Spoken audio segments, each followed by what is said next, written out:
السلام عليكم ورحمة الله تعالى وبركاته.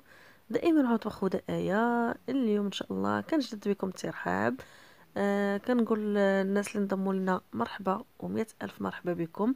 الناس اللي ديجا مساندينا ومتبعينا كنقول لهم شكرا على التشجيع، على البارطاج. التعليقات ديالكم الزوينة الله يخطيكم عليا القناة ديالكم وبكم ومنكم وإليكم. اليوم ان شاء الله الوصفه كالتالي، هي واحد الكيك ديال المول العجيب اللي كيجي رائع بواحد الكريمه اللي غزاله. ممكن ديريها للضيف ديالك تحمري بها وجهك او الوليدات ديالك اللمجه او الفطور. وبنطولش عليكم نمروا المقادير وطريقه التحضير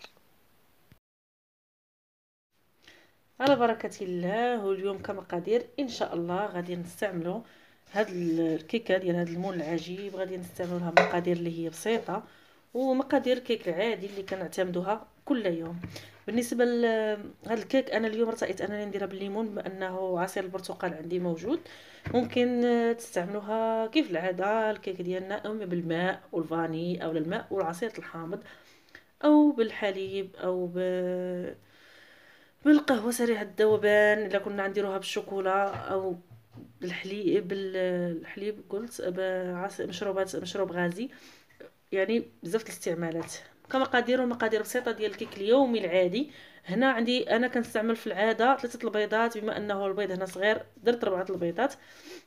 واحد الكاس ديال عصير البرتقال، واحد كاس لاروب ديال الزيت المائده، واحد كاس حتى هو حتى ديال سنيده او سكر سنيده، واحد الفانيلا و3 الخمارات والدقيق حسب الخليط. دقيق المنخول جيدا نخلطه باش ان شاء الله يجيني سهل وما يتكورش ليا. هنا غادي نطلع البيض ديالي. بسم الله. غادي نحاول نبين لكم. غناخذ واحد الاناء اللي غادي نشتغل فيه. بسم الله. غادي نحاول نمزج البيض والسكر جيدا.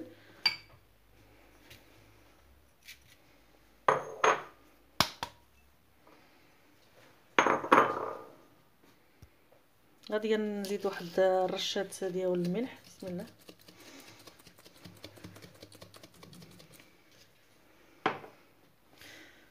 وعلى بركه الله غادي نضربهم مزيان مع هذا السكر ديال الفاني حتى يتمزجوا ليا.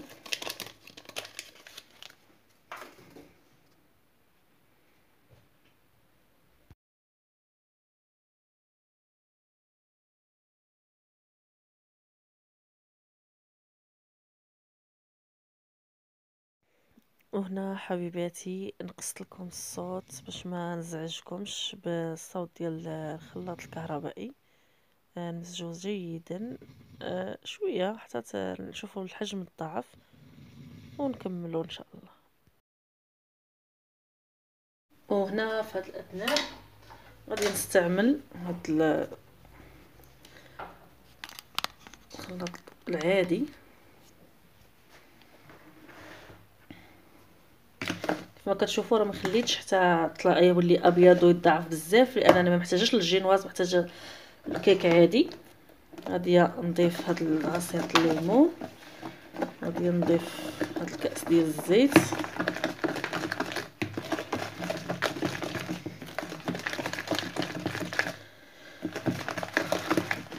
وهنا غادي نضيف الدقيق شيئا فشيئا والخمارات. وكيف ما عودتكم الكيك راه عارفه القوام ديالو، راكم حفظتوه، ما بقيتش كنحتاجو اننا نعطيو العبار بكاس العنبه، حيت ديجا شاركت معكم طريقه باش كنعرفوا الكيك ناجح، ونبقى نشاركها معكم في الكيك كاملين حتى توليو عارفين القوام الصحيح ديال الكيك.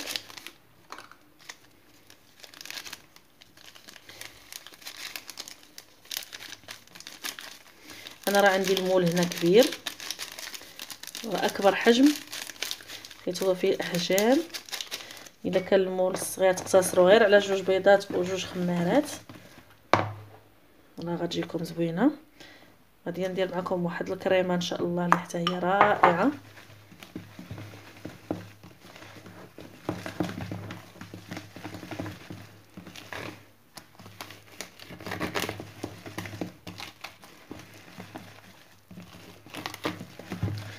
غير جربوه ما غاديش تندموا عليه. باقي محتاج شويه. كنظن انني وجدت القياس هو هذاك.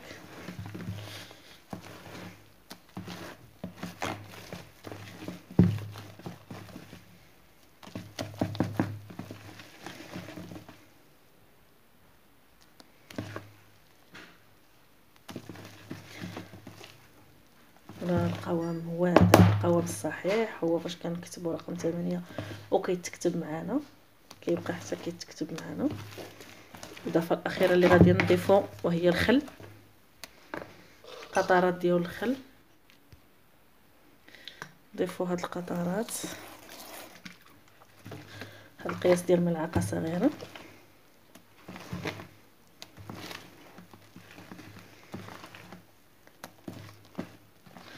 ودابا نقدروا نفرغوه في الاناء او في هذاك المول العجيب اللي حضرنا من قبل، دهناه بالزبده والدقيق كيف ما كتشوفوا.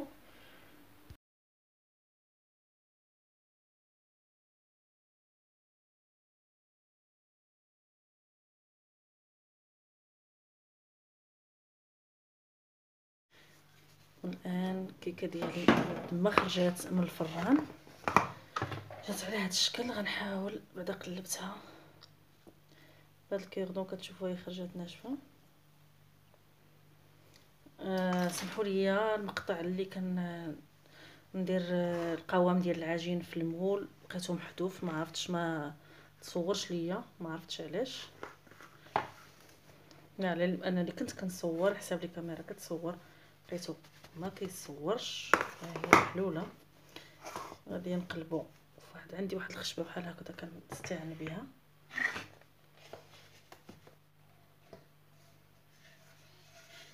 كما كتشوفوا المول العجيب ديالنا داير على هذا الشكل. ما وريتوش لكم من قبل، سمحوا لي ما سبقليش وريته لكم. ها هو الكيك ديالنا بعد ما خرج. دابا غادي نمروا باش نوجدوا الكريمه اللي كتطلب هاد المكونات. بالنسبه للمكونات اليوم اللي غادي نستعمل في الكريمه ديالنا، غادي ناخذ الليمون تقريبا لتر ديال عصير البرتقال، هنا واحد 2 معالق تاع مايزينا و2 معالق ديال كريم باتيسير، وواحد القياس ديال السكر على حسب الحلاوه اللي بغينا. وهنا استعنت بواحد الفلون ديال الكراميل باش نعزز النكهه فقط. بالنسبه اللي ما تعرفش كريم باتيسير، هذا هو الشكل ديالو. وهذه الباكي ديال مايزينا، ممكن توفر عندنا غير وحده ماشي مشكل. بالنسبه للكريمه دائما انا كنستعمل بزاف الاصناف، ممكن كنديرها بالحليب، وكندير اما بالشوكولا اما بهذا. دابا غادي ناخذ واحد كاسرول اللي غادي نديرو فيها هاد المكونات كامله. نقدم معكم الكاميرا.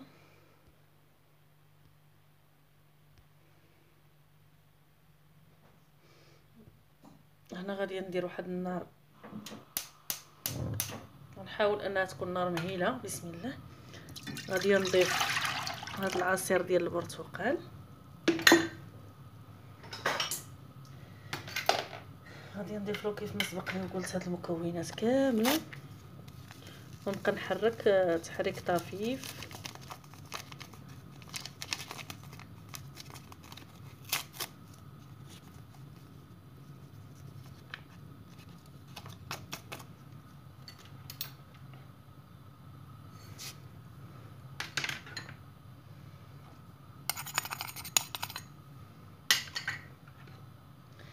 حتى يعقد ليا.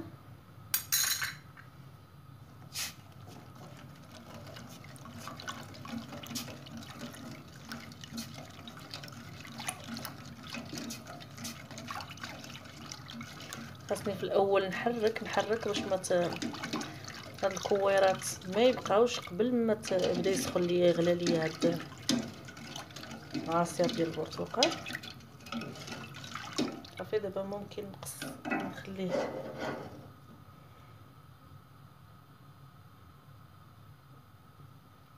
ونكملوا باقي التحضيرات. رانا كنستمر في التحريك حتى على حيت النار مهيله حتى يبدا يعقد وعاد نكملو. بعد ما كيغلي ليا هاد الكريمه ديالي كتغلى، حمرت هنا شويه الكاوكاو كونكاستي، وغادي نجيب الكيكه ديالنا باش نبقى شاده لكم متمحكمه في لاكريم وفي الكيكه. غادي ناخذ بحال هكذا يوغورت ديال الشوكولا، غنحاول ندهنو عليها من الجوانب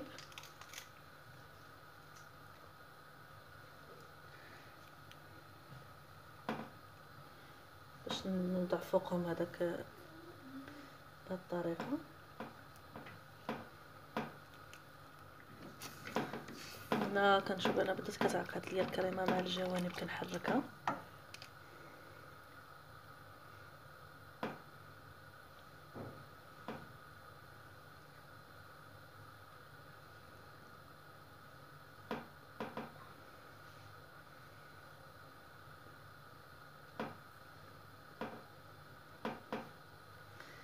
استمر على هذا الحال حتى نسالي وندهن جميع الاطراف.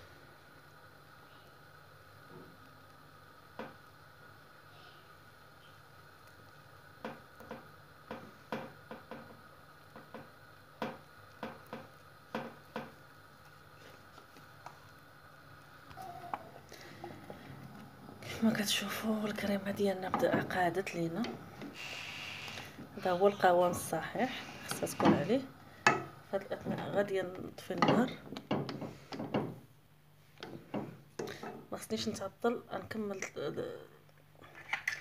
نكمل هاد الكاوكاو مع الجوانب كيف ما كتشوفوا راه دهنتها كامله ونكمل معكم.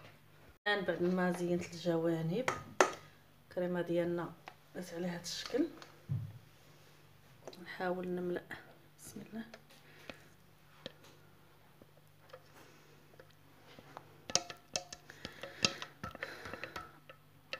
نتمنى يكون واضح لكم. خصنا نديروها في المول في فوق الكيك وهي باقا سخونه.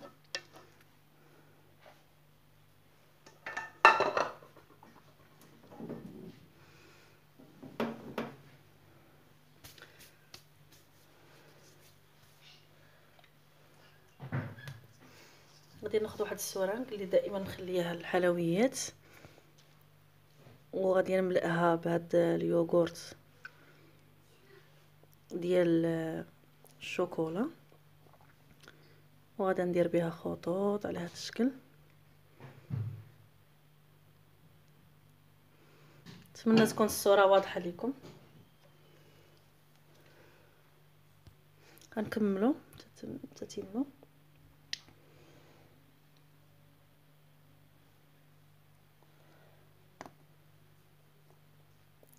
حاولوا معها، كتزين بسيط وصافي. ممكن تخليوها على داك الشكل، ما تضيفوا لها حتى شي اضافه.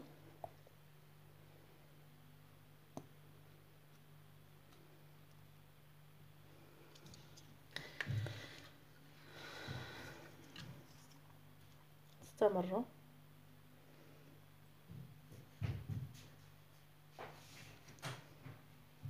بعد ما كملت جميع الخطوط نكملهم ان شاء الله.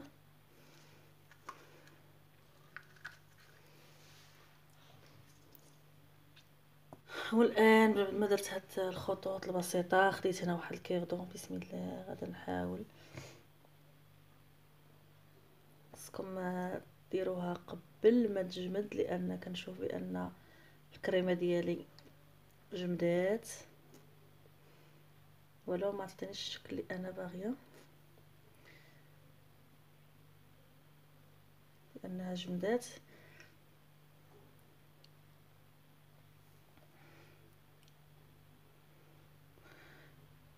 بس غير انفوات تخرجوها. ممكن تخليوها عاديه بكريمه الليمون، راه كتجي رائعه. غير هو كيف ما كتعرفوا بان الليمون البرتقال عفوا، ان الليمون هو الحامض. البرتقال كيتواتى بواحد الشكل كبير مع الشوكولا. الا عجبكم الفيديو ما تنساوش تضغطوا على زر الاشتراك وديروا لنا لايك وتبارطاجيوه مع الاحباب والاصدقاء. الكيك ديالنا بعد ما وضعناه في صحن التقديم جا على هذا الشكل. نخليوه يبرد وبالصحه والراحه.